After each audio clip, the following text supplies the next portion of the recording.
நன்மைகள், தேவன் நம்முடைய வாழ்க்கையில எதிர்பார்க்கிற ஆசீர்வாதங்களை நீங்களும் நானும் பெற்றுக் கொள்வதற்காகத்தான், நீங்களும் நானும் அடைவதற்காகத்தான், அதற்கு நேராக கர்த்தர் நம்மை சரிப்படுத்துவதற்காய், நேர்படுத்துவதற்காய், தகுதி உள்ளவர்களாய் மாற்றுவதற்கு தான் தேவன் இவைகளை நமக்கு அனுமதித்திருக்கிறார்.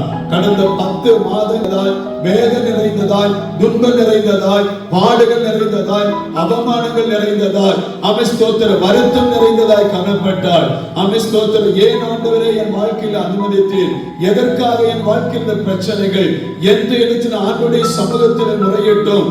பதில் கிடைக்காதபடி 10 மாதங்கள் இந்த உபத்திரத்தின் வழிகளை கடந்து வந்த தேவ பிள்ளைகளுக்கு இந்த 11வது மாதத்தில் கர்த்தர் சொல்லுகிறார், செழிப்பான இடத்தில் உங்களை கொண்டு வந்து நிறுத்துவேன். அல்லேலூயா. ஆண்டவருக்கு மகிமை உண்டாவதாக.